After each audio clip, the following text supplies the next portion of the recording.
I think my younger me would really appreciate a podcast like this, two friends talking about filmmaking and giving some insights.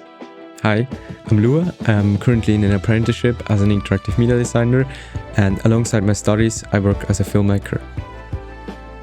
Hello, I'm Loro. I'm since 6 years. I'm self-employed with my own film company, working full-time on that, and besides that, working on YouTube. And my big goal is to win an Oscar and share my knowledge along the way.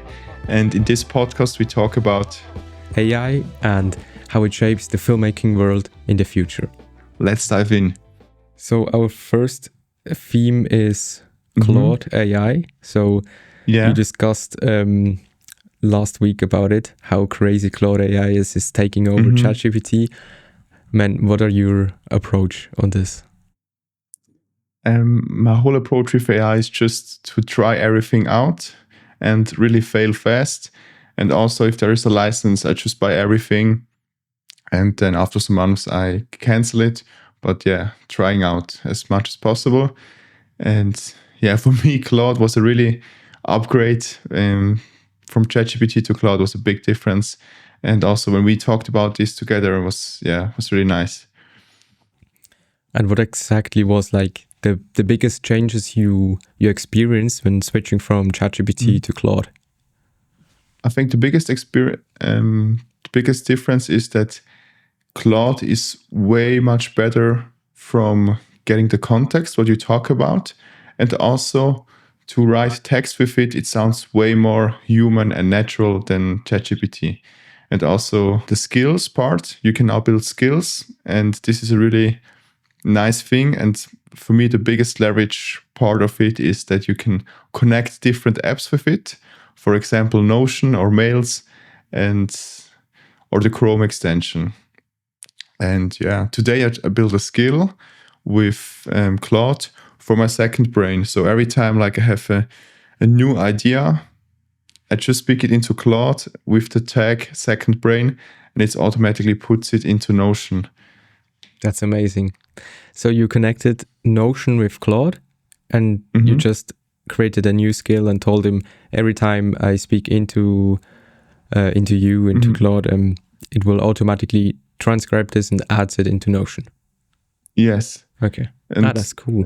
And do you know the concept behind the second brain? No, not really. I did second brain 5 years ago. I started with that, and then I put it to the side because it took too much time. But now with AI, I think it's way easier to gathering your thoughts. And the concept behind the second brain is we have a lot of great ideas during the day, but 80 or 90% we forget. And with a second brain, you just write everything down, every great idea or bad idea write down. And with that, you gather some memories for the future. And for me, I want to go every Monday through my notes that I got, or just ask Claude what are some things that I got last week that could be interesting for a film project. And I think also for the future of filmmaking, is way more about taste from a person than about the skill. And when I have my second brain, maybe in the future someone can buy my taste and I can give my second brain information from my taste, what I like about films, into AI, and it makes a film out of that. That would be awesome. That's an amazing approach. Actually, how AI helps you to bring your thoughts, your storytelling thoughts into life. That's that's really nice. And does it summarize your thoughts in Notion, or does it only transcribe them one-to-one, how you said them? I think it's transcribed what I said, and it makes it in a better structure. And this is the first thing. It says, okay, I put this into Notion. The second thing is a small feedback or an idea to this thought. And the third thing is, in the past, did I have a similar note? Or are there any, did I have 5 different or similar ideas that I can combine with that? Or yeah, so it looks through all the notes from the last time. So it's reminding me of things that I thought about in the past. So I think it's a really nice approach. Oh, that's cool. And you told us about transcribing. So I've had some really bad issues that Claude doesn't transcribe my voice perfectly, especially in German, but also in English. And have you found any solution to that? Yeah, like I have a really stupid solution. I use ChatGPT, copy the text and pass it into Claude. But at the moment, it's really, it takes more time. But I think in the future, Claude will get better with the transcribing, and then it's way easier. But at the moment, it's I get that. A bit more time. It's an interesting solution. If it works, man. Yeah, the transcribing on ChatGPT is so awesome. I actually do have both plans right now at the moment. I do have the ChatGPT plan because I think in my approach, ChatGPT is a little bit better in the creative direction. So especially for writing prompts for image generation models or like giving feedback on the story. I think ChatGPT is way ahead than Claude. And right now, you think in story it's better? Yeah, I haven't tried that many things with Claude. Mainly now at the moment, I work a lot with Claude Code, working on my custom tools. Tell you later a bit more about that. But yeah, I think it's like Claude really comes down to complex thinking and the mode where you have it as a Chrome extension, where you can automatically do tasks and do researches. It's like a second human for me. It's like a worker that is analyzing every single thing, and it's doing this with such a good precision, but it's still way slower than ChatGPT. I think it takes a really long time until it gives you the responsive, but the response is much detailed and much better, and it really understands what you want, and it always adds a little bit more of detailed version, and it gives you always more output than I want. And that's I think that's a really interesting thing about Claude. Yeah, and it's not sugarcoating everything. Yeah, like absolutely. It also tells you when for me it was really great experience when I told it, hey, what do you think about this title for YouTube? And you said, okay, this title doesn't work on YouTube. And ChatGPT would say, oh, that's such an awesome title. Yeah. You're a great writer or something like that. That's something that what I really liked about Grok, the AI from X. And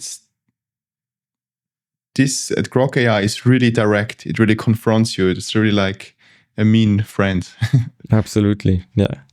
That's crazy. How do you use Claude with the coding thing?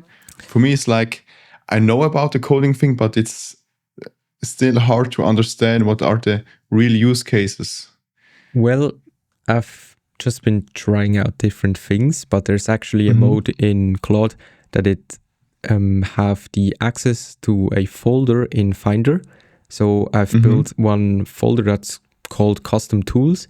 And every time I told Claude, build me a custom app that works on my Mac, it will create a folder and everything, every single, how is it called? Every single font, it puts every single icon in, everything, the complete code and scripts it puts into this folder that's needed to run the program. And there's a app called Xcode for Mac where you can code like Swift codes program for a MacBook, for the iPhone. And I've tried several different things, just told Claude Code, generate me an app that works locally on my MacBook. And then it went into my Finder and did single thing. It actually also opened up Xcode. It did everything on autopilot, which is very crazy. So I've built it's actually it doesn't have anything to do with filmmaking, but I've always come along with this problem that when I've seen a recipe on Instagram, that it's like I've always need to stop the reel when recooking this meal. And it was like, wow, that's a big problem for me. And then I've built a custom app together with Claude where I can put the link of this Instagram video in, and then Claude will watch through the Instagram video, and then it will create the recipes step by step, and then it will tell you how healthy the meal is and how long it does to cook this, to prepare the meal, and also has an integrated planner to plan when you want to eat or cook those meals. It's like it's a copy of an app that's like $5 in a month, and I didn't want to pay the $5. That's exactly why I tried to use Claude, and have actually installed a custom local model. So I told Claude, install me an AI model that runs locally on my phone, so I don't need any internet access, and it's like 3 gigabytes or something, and it takes like 1 minute to feed the data and to analyze everything, and then it puts it into the app and it works. And I think this is a really interesting approach on generating an app within minutes. Still had like a couple of tries and errors to get there where I wanted to have the app. But still, it's like, wow, you can generate every single thing right now, and you don't have to know anything about coding, which is very nice. And I've also want to generate like a whole app for the Mac that maximizes my productivity. So whenever I do client work, I need to write those proposals, and I'm fed up with it. It always takes like 1 hour for me to design and everything. And man, if I don't get the how's it called? If I don't get the client, then it's like the work is for nothing. And that's why I want to build an app where with AI, it generates you a perfect proposal or even a pitch. And then I can download this as a PDF, and then it's done. And even connect this to my Gmail, so it automatically replies to a client, writes a proposal, sends it out. So this would be my dream app. And I'm now building this with Claude Code. Definitely going to take a while, but yeah, I'm really interesting on how it works. Yeah, that's awesome. So, like, you want to do also like a pitch deck for the client, or an offer, or? I would say it's more for offer and proposals, but it's also for a pitch deck, because I'm always wasting my time in pitch decks to make them look as good as possible. But I think that's where AI can literally help you a lot. And it would save me so much time if I just have an app where I can only do this thing, rather than always have to reprompt it in Claude and then wait for everything. So there is a custom template, and it always builds it in my style. This would be game changer for me, because this always takes such a long time. The part with the contact with the client, or writing contracts or proposals, or making an offer. Yeah, I think that's a key part for me. Yeah, those pitch decks take so much time. I also tried something with Claude where it's like in the Chrome extension to write a pitch deck with it, but it didn't work quite well because the design was really shitty. I told which font should you take and all the stuff, but it was so small, and I had to rearrange everything. And then I thought, okay, but maybe you can set up like this is like how you should do it every time, and then Claude does this every time like this. That would be awesome. Made one pitch deck with Claude and just uploaded a pitch deck I made, and told him make it as similar as possible, and then it was usable. It was not very, very clean, but it was clean, and it worked good for me. And I think if we tweak some settings around it and give it or maybe it's possible to give it access to a Google Doc, and then this might be a Google Doc template for a proposal, and it just uses an auto layout feature where it just puts in the text, and the layout program does the layout by its own. So that also might be a good solution. Yeah. But I'm really trying to experiment with this thing. Yeah, that could be a nice solution. What I also thought about the transcribing of the cooking reels. Does this also work with like normal reels? Like if we see like a reel that we think, okay, this reel has such a nice structure, there's always the pain to transcribe it and take screenshots of that. Now we can automate these things. Does that work? I think it mainly because in these cook videos there is like the caption of the audio, and there's also like the description, the caption of Instagram, and it mainly puts out the information from there. So it doesn't really take screenshots because it uses a AI model that runs on your phone. That's because it isn't that there isn't that much compute power, and there's not like it's like an older version of ChatGPT, how it feels. It's not perfect, but it works for those cases. But it also would be a nice idea to have like a separate chat on Instagram, and every single time I send a reel to this person, this would be like Claude AI, and then Claude AI like transcribes it and takes screenshot of this reel in this complete chat, and then takes this and puts into Notion. This would be this would also be a nice idea. Yeah, this would be awesome. So last time we also talked about using AI as something that is really useful, because most of the time we use AI, we think, oh, nice, we can use AI, and then in the end we don't save time with it.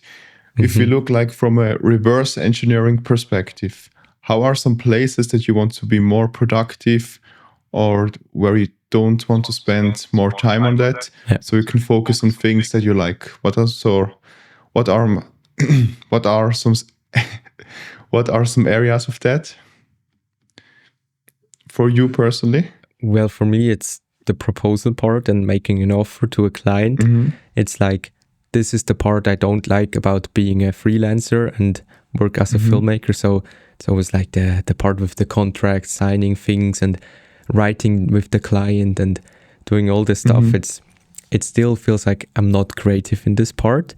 And I want to focus more on being creative and the storytelling part of filmmaking. So that's where I think I could not waste my energy and give these tasks to AI. And that's exactly where I would see to use AI. Yeah. Yeah, I think in my case, what would be really awesome is to just have more time in general, so I can put out more films and videos. And what would be really awesome is to just tell AI, hey, make a rough cut with my video, and then it takes out all the best shots, and then you're just rearranging the things and focusing on the fun part that is like giving the secrets. So also in Formit to make the color grading, so I have more time for that. That would be awesome. Yes, really. So but I think, the cutting part should be really possible in the future, because if you think like if AI can generate video, it also should be possible to analyze your film and see through what's usable and what isn't usable. Absolutely. Like, don't replace our creativity, but the AI should like overtake those parts where we waste a lot of time in, where it's not, where it doesn't make a lot of fun, like cutting out all the M's and like cutting out the silences. I think that's where I really see the AI in the editing part, but like creativity and like doing special effects, I don't really see like the AI in the editing part. Yeah. It's a funny thing. At the moment, I'm editing a short film, and the short film is about a man who goes in the mountain and he searches for revenge for a shark. And in this world, fishes are flying in the sky and also sharks. And his family died in a shark attack, and then he searches for that shark. And in the end, there's a big fight where he, at the end, throws a grenade into the mouth of the shark and he explodes. Wow. And it sounds pretty crazy. And I shot this like 1 month ago before I went to Cape Town. And today I did the editing. My goal is to publish it tomorrow evening. And that's tough. Wow. Very short time limit. Yeah. But it's like if you upload a YouTube video every week, then I tried something else to record the other YouTube video yesterday. but I had so much struggle with the camera. Like my girlfriend was sitting next to the camera and asking me questions about the topic. And then after maybe 1 hour, I thought, okay, now I have good answers. And then I looked through the whole clips, and I was looking like this, like all the time, up, down, not directly into the camera. That's also, yeah. Then I thought to myself, okay, plan B, instead of 1 week cutting those shark movie, I need 2 days to finish it. Do you have any current project that you are cutting at the moment? Or so a video that you worked on? I saw on Instagram you did like the advertisement for a battery company. Yes, actually, I shot a reel for the KNF concept V-mount battery, and I posted it last week, and it actually did very well. And how did the whole process go? It was like, what was the name of the company? The name of the company was KNF Concept. And they texted you, hey, can you make an advertisement for us? Actually, they sent me an email and they sent me a PDF product list, and they told me pick whatever product you want, and you can create for one product, you get this free product, and you create one reel for Instagram to post. And then I thought, yeah, maybe let's pick 3 products, and then I created like 2 videos, two very basic posts that are not going to be posted on my page.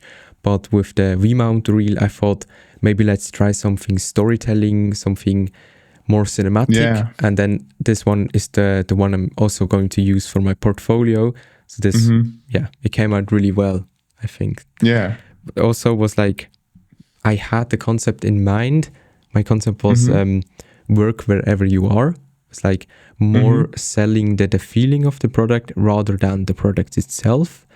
And I've also reflected a lot of things you told me about storytelling.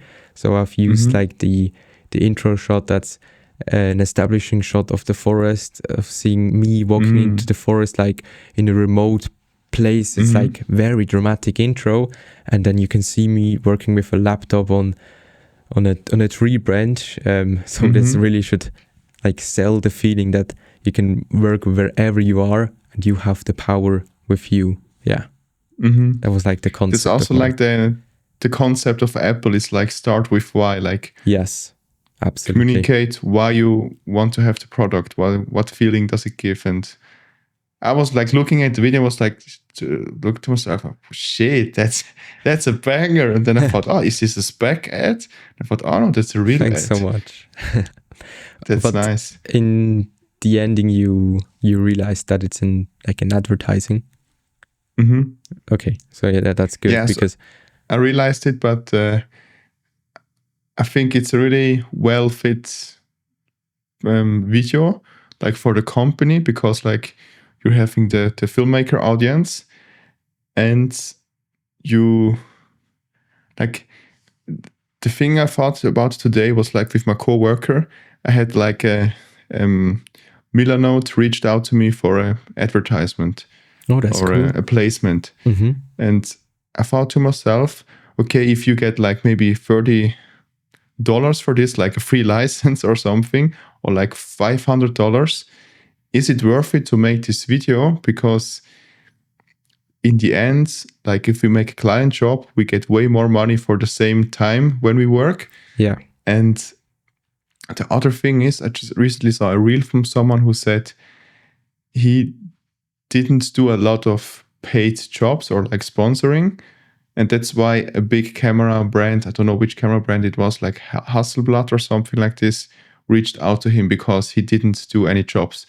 And then, but in the other way, maybe it's also a good prestige, like if you have like, oh, okay, I worked with Behance or I worked with Milanote, how maybe this symbolizes to other filmmakers, okay, that's a successful filmmaker, and then you have more followers or more reach in the end. So that's something that I thought about. Which is the better strategy, to just focus on making those sponsoring jobs in the beginning, or just or focus on just being a white blanket and then waiting for the right opportunity?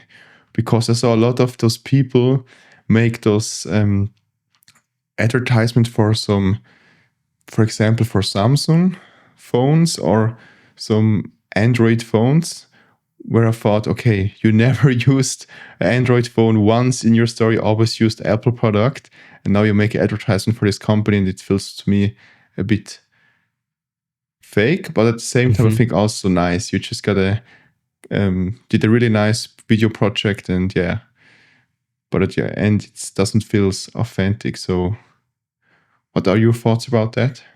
Yeah, I think for me, it's like always the same. In the beginning, I was telling to myself, yes, always say yes if I have an opportunity for a job or to make a video.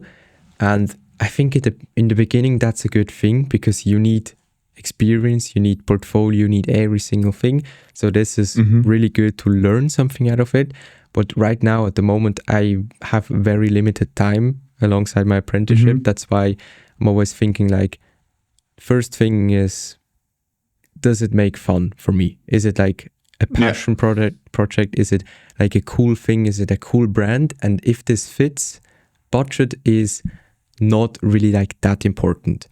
But if the first thing doesn't fit, so if there's just like a video that's very boring, but if the budget is good, then I'm also saying yes, because I mean, like, if you do have a good budget, then you can make things possible, and then it's like very nice. But if you have both, I think it's like a dream. But still, it's for me, it's like always, number one, is it portfolio worth it? Does it make fun to me? And the budget is like, it's like always one of these things that it's like one of these sliders, and like if it's important or not for me. Yeah, but I think the advertisement you did really perfectly fit you because you really use those things. Thank you so much.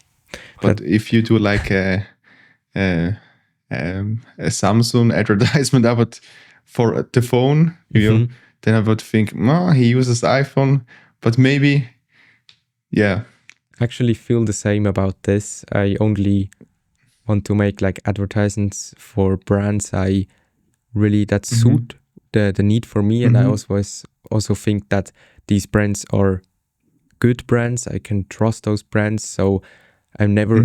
Once I got an email invoice from Temu, and they were trying to ask me if I could make a collaboration for them, and was replying to them, no, I'm not going to sell this crappy shit to my audience.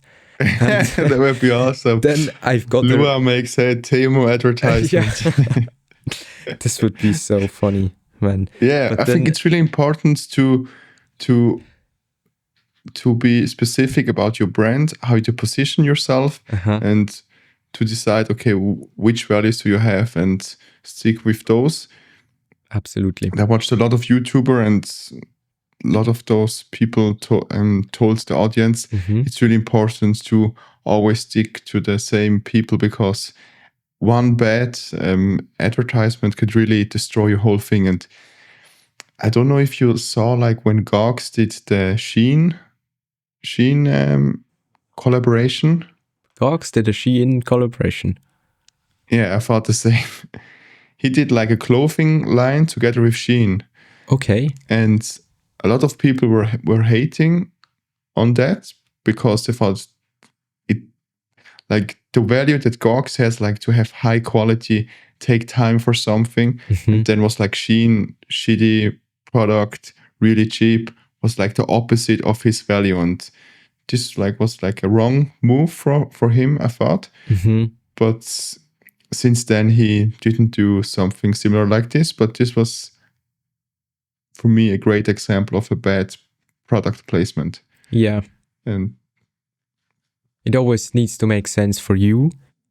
And if I already use like tools from, for example, let's say if Milanote would reach out to me and if they told me, we want a commercial about this, and I would absolutely say yes, because I'm a big fan of Milanote. I work with Milanote. So Milanote, reach out.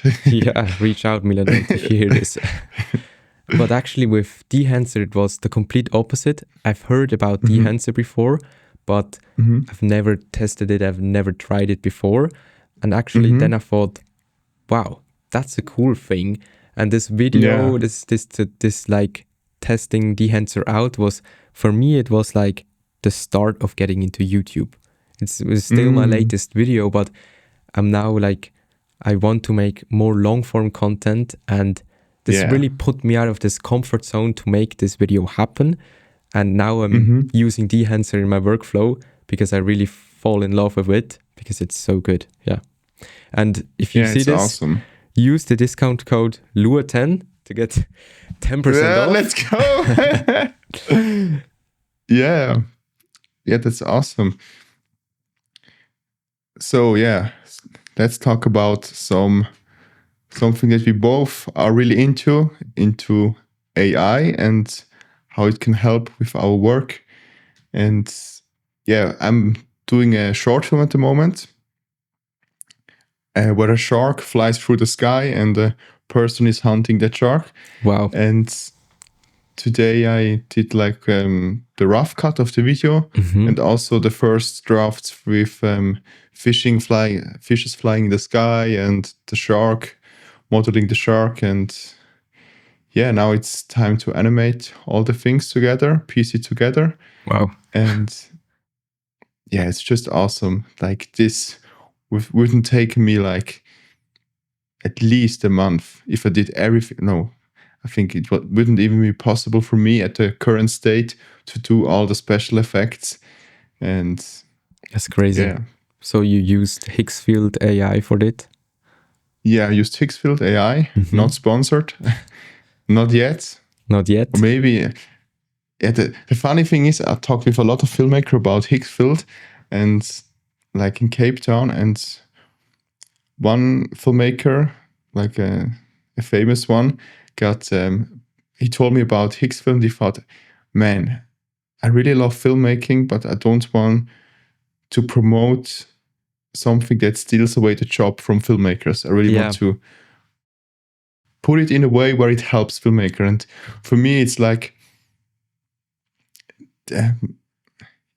I think it's just a sad truth, but you have to accept the truth that some jobs will be taken away from Higgsfield. Yeah. But on the other side, there are many opportunities. Our work gets way faster. We can do crazy stuff, crazy animation. And I think it takes more creativity in the hand of one person so we can make more with our time. I think it's really a nice thing. And I think in the end, we always want to see real people acting, real faces, but the surrounding could be a different one, but the face must be real. I feel the same about it. It always feels like interactions are way like slow motion a little bit. It's like too smooth. It's not, there is not a lot of motion blur. It's still, especially like fast movements or people don't feel that fast. Like I've seen once a car commercial made with AI and it felt so cheap because it was like, it had no motion blur. It was like feeling slow motion. And at least I think if they would have put a camera shake over everything, this would make the viewer much more like feeling the action. So I still think like in several things AI would never gonna take our job, but it definitely will get better because like Higgsfield they're launching every single week they're launching something new. I feel like every single week I'm going to Higgsfield.com, I see like, wow, there's Higgsfield Cinema Studio 2.0 and next week it's 3.0, and then it's like you can generate 3D scenes, place the camera, place lighting, generate locations and actors. It's like, wow, what the fuck? How fast is this going? It really like scares me, but I think if you're now not going into your AI, you have difficult times later then. But I think here it's really important that you don't think, okay, I really need to get into AI and just use AI for the sake of using AI. I think the most important thing in the current state is that you look, okay, where do I have a problem? What is like standing between me and my goal? And for me, it's like the Absolutely. goal is to make Hollywood level films with also Hollywood level special effects. And that's a really big thing. Yeah.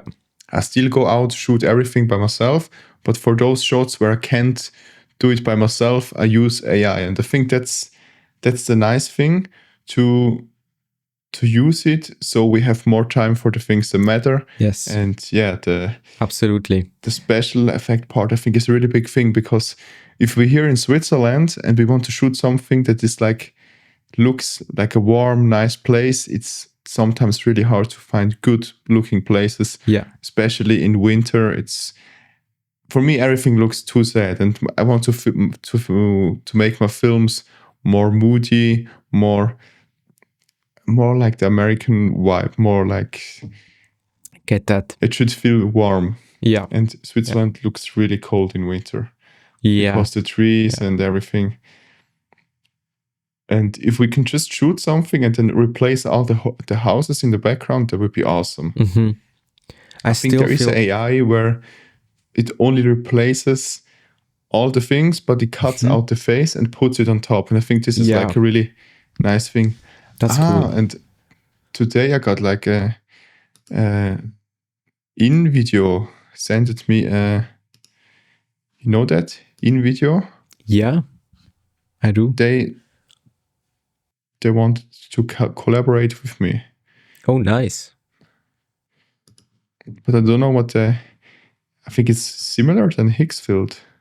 Yeah, it's really similar. But I see like your approach is really interesting, and that's absolutely like my approach is mixed media is like the way to go for me. Like if I'm using AI for something that wouldn't be possible, or that only would have been possible with such a big crew or such a big budget, then wow, then AI is amazing to put this in our workflow. And like also if we like messed up the audio or messed up the lighting, we can fix it in post with AI now really easily. And that's also gives me more confidence when shooting. So I do have like a problem solving AI at home. That's I think that's cool. And sometimes for me, it's also, I like different approaches of filmmaking. Sometimes I like to just go out, shoot, and in the edit trying to figure out how it should be cut together. And sometimes I like to write a script and then go out. And the nice thing is, like with this shark movie that I made, it's really about, I told my roommate, hey, let's go out. He's an actor. My roommate is an actor. That's a nice thing. Wow. Let's go out, shoot something. I have like the concept in my head, and I will try to figure things out in the edit. Now with AI, I can just say, hey, make a scene more from the left, put a shark in, and it's way cool. more fun with that. I really love to be around people who are creative and talk about creating or create with them together. That's something that I love, because I really like when my taste is mixed with someone else's taste, and then something new is formed, and it just feels really satisfying. Absolutely, I get that. What I do feel is like also very important part of filmmaking for me is like inspiring other people's. And I've had once like people copying my reels, and let's don't tell it like copying, let's say like inspired. And I feel like, wow, that's so cool. Or someone texted me, man, I just started filmmaking, what camera should I buy? And I was like, wow, that's so cool. I'm able to inspire other people to pick up a camera and start doing what they love. So it's like you told us once to dream bigger, because here in Switzerland, it's like we do have this mindset, do not dream big, like stay in the system. And I want to, or generally like creative people, or we want to break out of this and just do what we love and share it with other people and share our our emotions, what we reached, our goals, or what we dream about it. Yeah, I think that's really important for me. Yeah, and it's such a fulfilling feeling when you can do something that you love and talk with people about the thing that you love. And Absolutely. I was talking with Dylan and Ornella about this topic. And then we talked about what is their goal. And then they said like they had the realization that they're all already living their dream. Like they're already traveling around the world and working as filmmaker, and they're working for a company to edit. So they're editors, but they're actually doing the work that they want to do. And for me, it's the same. Like I'm already doing the work. It's like my dream job. I feel the Filmmaking same. is my dream job, and for me, it was such a fulfilling feeling when I knew this is the thing that I really like, that I want to chase for the rest of my life. And I wish that everybody finds something that they really love and that they can follow and just, I think. Oh shit, I got a bug here. I think it's like, for me, it feels, if you found your passion, it feels like the work, it's so easy. It's so easy to work for yourself. Yeah. It's so easy to work like late night or go all in and work on this passion projects. And the thing you told me that Dylan and Ornella are now living their dream is also the mindset I do have right now at the moment, where I do look back 3 years from now, I was like doing client jobs for free, and I'm now working like with big clients or posting on Instagram and having like a community. It still feels like unreal if I compare myself to 3 years ago or even to 2 months ago. So it's such a big practice, or such a big step you can take in such a short time if you are inspired and surrounded by the right people. Yeah. And something that I ask to myself is like, what does success for me look like? And thinking about this a lot made me realize I'm already doing the things that I like. In the end, I just want to do maybe more, or maybe bigger, or more intense, or I think just for me, it's really important to always grow as a filmmaker, because it makes a lot of fun to do that. And something that I heard from a podcast is that a lot of successful people tell the most fun in the whole journey they had when they were trying to figure things out and before the success. And for me, it feels like I'm really before the success. Like it feels like something starting to get viral and some job opportunities. And of course, I have a film company since 6 years. That's a big blessing. But that's crazy. But I think I'm really in the time right now when I'm old, when I think, this was such a nice time when I tried figuring out, make short movies with your friends, with no budget, just for fun. And this is really the time. And this made me realize to enjoy it way more than, And also, saw a video from an auto YouTuber, and he told, try to make everything 10% more fun. And I always try to do this, like, how can I make this edit more fun, or just for myself, so it's more enjoyable. And I think if it's more enjoyable for yourself, you automatically do it more. And then when you do it more, you get better.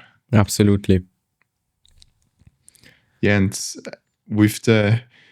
do you have like a vision in your mind that you think like, my dream would be like 40 and living this life? Do you have like I think my dream when I'm going to be 40 is like having or being happy in life. That's literally, or following my passion and doing what I love. That's literally the thing I want to look back then. So, but I'm already living my dream. So I'm already doing what I love, and it only can get better. And that's what really motivates me to keep going. And still, like, I've got some really nice chances in such young years compared to others. And then if I'm going to think, yes, if I'm going to be 30, what are these chances going to be? They're going to even be bigger. Yeah. And that's what that's literally motivating me. And just to follow this path, it's absolutely amazing. That's crazy.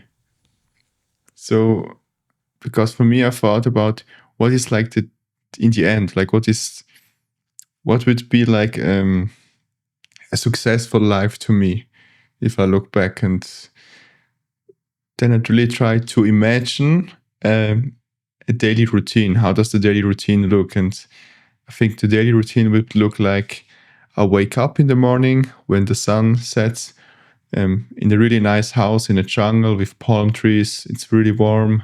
Then I greet my wife, my kids, and then I go to the beach surfing.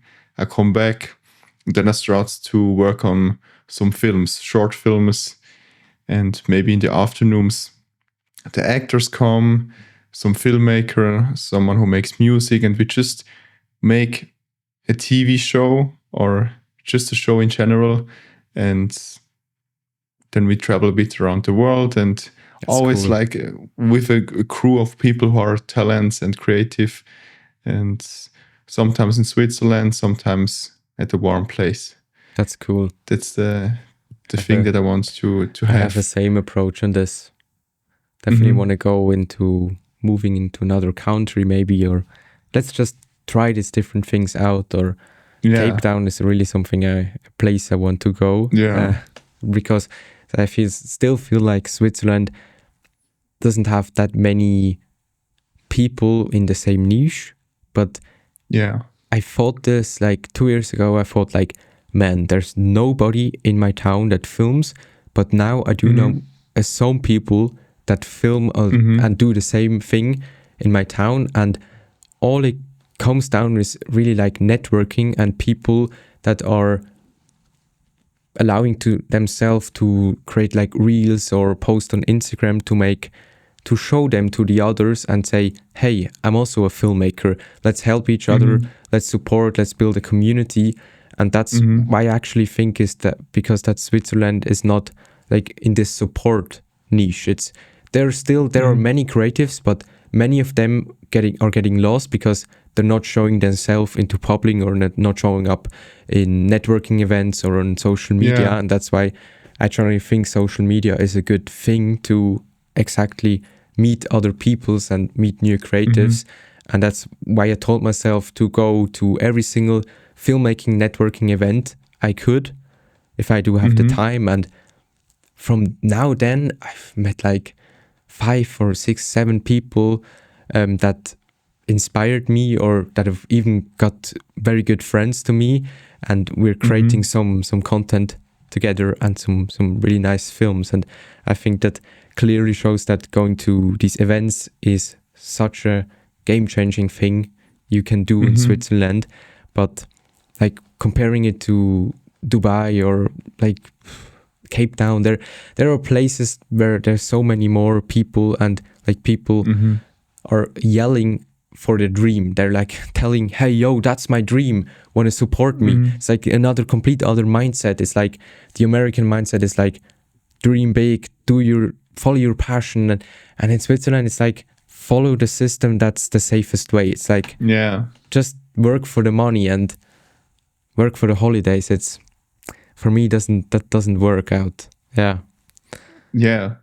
It would be so nice if we go like on a trip, maybe for example Cape Town. Then next winter we rent a big villa and we invite a lot of filmmakers, actors, musicians, and just make creative stuff. So I would love to. Maybe also through this podcast I think also this podcast is a really nice opportunity for us to just speak out into the world what we want, what we like, and then other people who have the same dreams or ideas could get in contact with us, and many possibilities are built. And that's also what I like social media and building a personal brand, because I want to have a life with really nice experience. And for that you need people who have the same drive or same viewpoint. Absolutely. Yeah, that would be awesome. Yeah. It's really Travel nice. the world, make films with people who have the same passion and the same fire. I think it's really important to have the fire. Like, maybe you can also tell something about that. For me, it's like my passion for filmmaking feels like a fire in me, and that really have to take care of this fire. And if I only do client jobs, then this fire gets maybe a bit burned out. Yeah. But if you do like I feel passion the same. project, it gets bigger. And so Yeah. I think it's really important to always look at the passion and give it the right care so it can grow. And for me, it's like over the last 10 years, it always grew, and it's such a nice thing. But I think it's also important to take care of that fire, because Yeah. I think some people, they ignore their own passion or fire because they want to have the safe route, or they want to just live a life like the other people tell them to live, and not how they actually want. Yeah.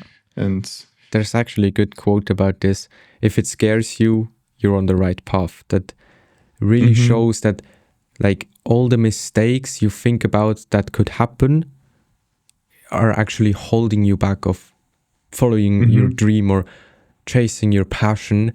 And for me, it's like always like when I think about working as a freelancer after I finished my apprenticeship, or even like canceling my apprenticeship and working as a freelancer, it still feels like it scares me that I could make no money with this. But then I know all these opportunities social media gave me, or other people's, if I keep creating and keep chasing this passion and share it online on YouTube, then I will definitely not like having no offers and no jobs, because most job offers I get are coming through social media. And that's why I think it's so important to build a personal brand in 2026. It's much stronger than anything else right now. Yeah. And I think also, if you tell on social media that you are canceling your job and just going after filmmaking, then a lot of doors will be automatically open. Yeah. Because you tell the world, okay, I'm open for work, and then the signal is there. Let's go. Yeah, I think this is a really nice end of the first podcast. Yeah. To talk about our passion, the things that we love. And if you have any ideas what we can talk about next, let us know in the comment. This was the first try of us. And yeah, the goal for us is just to talk with each other and to get better together. You have some last words? I don't have, but keep going and chase your dreams, and see you in the next episode. Super stoked to see you there, guys. And definitely leave a comment what you want to see next time. Let's go. Bye-bye. Peace.